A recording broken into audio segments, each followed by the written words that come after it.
Hello, BookTube. Who's up for a mail haul? There are some days when it's even more of a relief than usual to turn to the mail.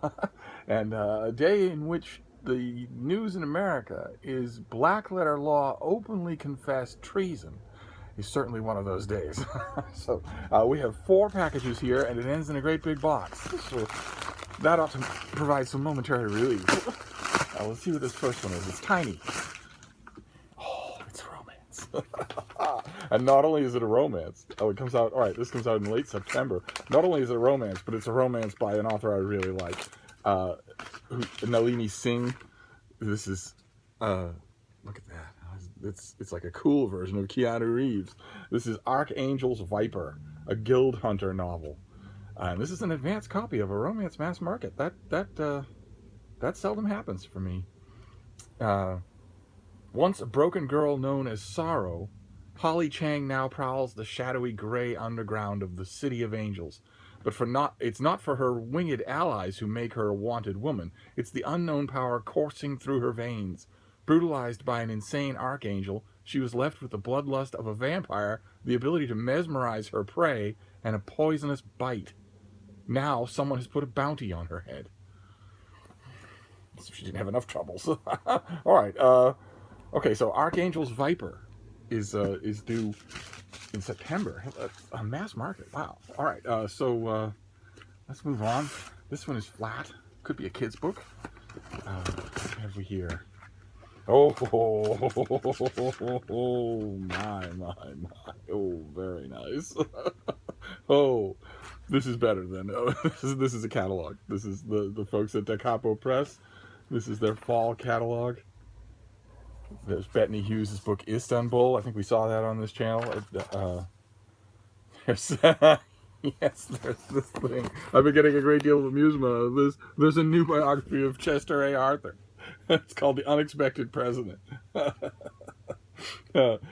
Just to add to the absolute glut of presidential biographies that are coming out between now and the end of the year, Chester A. Arthur is actually getting his own thing. Oh, wow, look at that. Oh, look at this. This is a book called Slugfest, about the 50-year-old rivalry between Marvel and DC Comics. Fantastic. And it's by Reed Tucker, a freelance journalist who has lived in New York City since 1999. Slugfest. I love it.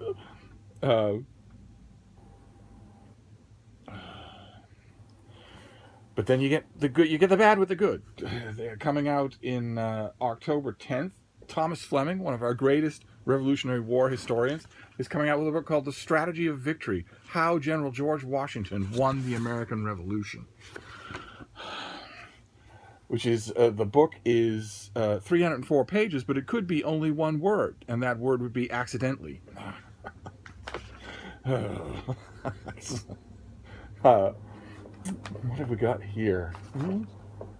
Some memoirs, some sports books, the biography of Richard Henry Lee that we saw on this channel. That's in here.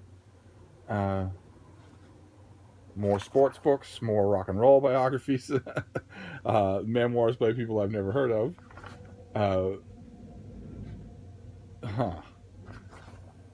Okay, well, we started off with a whole bunch of Genuine Steve books. That doesn't, it doesn't appear that there's a great bulk of them, but you never know. I might be missing things.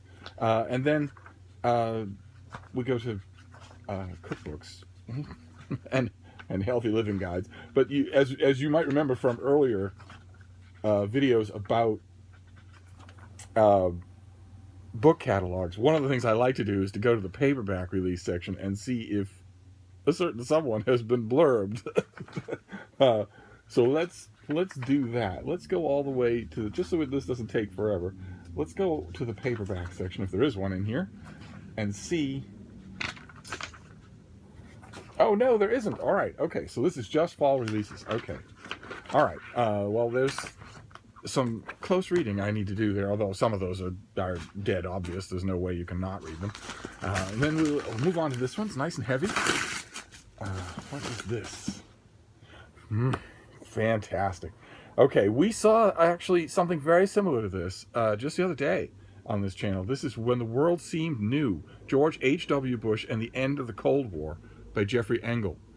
And we saw the book that George H.W. Bush and Brent Scowcroft wrote together about a large part of the same thing. Great. Okay, so this comes out in November. I am definitely counting it as yet another in this glut of presidential books. Virtually nobody is unrepresented except William Howard Taft, of course. There's Chester A. Arthur, there's Truman, there's Roosevelt, there's Hoover, there's a bunch of founding fathers. There's Grant, of course, that'll be the biggest one of them all, and there's George H.W. Bush. The end of the Cold War was the greatest shock to the international affairs since World War II.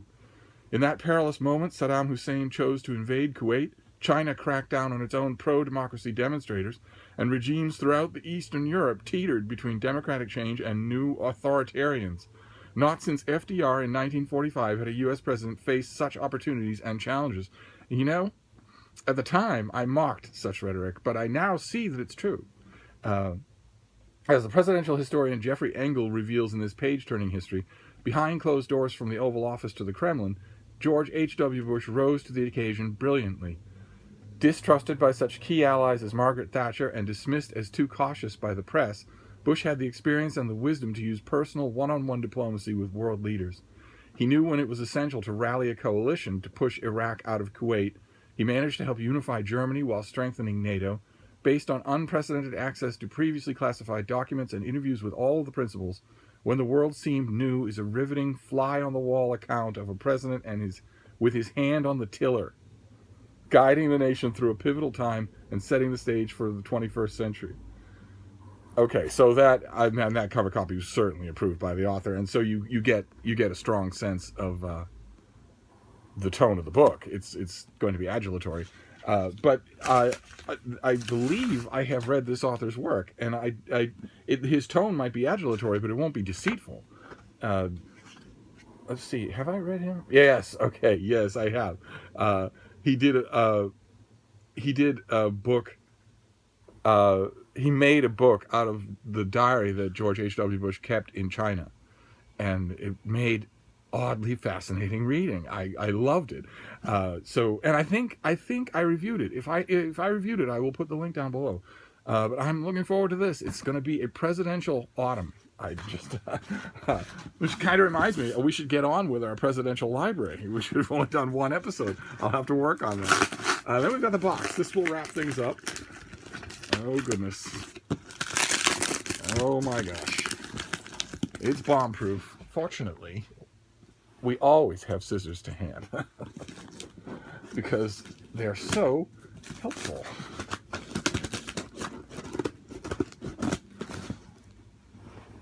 There we go. All right, so what have we got here? Look at all this stuff. And it's not full. Oh, God. Oh, for Pete's sake. Penguin Random House. It's 2 mass markets in a gigantic box. What on earth? All right, so these are Angry Robot paperbacks. We've seen these before. And this is great because this doesn't ordinarily happen. You've seen before on this channel when I get Angry Robot mass market paperback science fiction, which I love. I'm glad I'm on their list. A lot of times I would get book 3 in a series, something like that, and nothing else, and then I'm left to try either go and find the earlier volumes or just do without. And in this case, no. In this case, there's a thing called Children of Dead Earth. That's the series by Patrick Tomlinson. The first one is The Ark. Look at how pretty that is. Look at what a nice cover that is. And then the second one is Trident's Forge, also with a pretty nice cover. And in this rare instance, I got them both. So I don't need to worry about catching up. That's great. So Children of Dead Earth, The Ark is from 2015.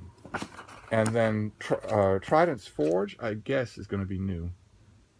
Yeah, okay. So what have we got here? What's going on with... Why is Earth dead? Humankind has escaped a dying Earth and set out to find a new home among the stars aboard an immense generation spaceship affectionately named the Ark.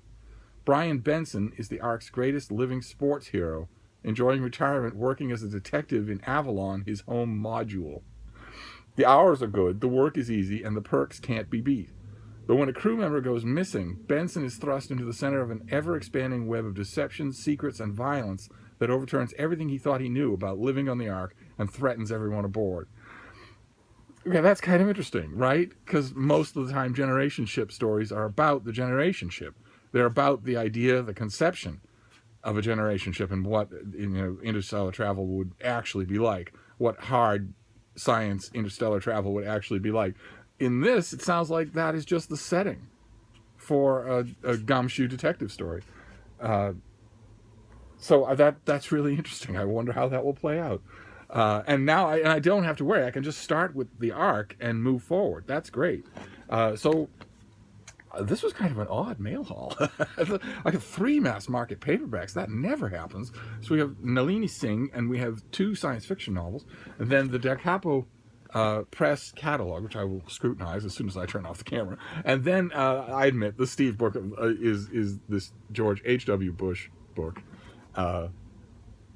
When the World Seemed New, due out in November. My. Okay, so that is it for now. That is a nice mail haul of the box at the end, and I will see you soon. Thank you, BookTube.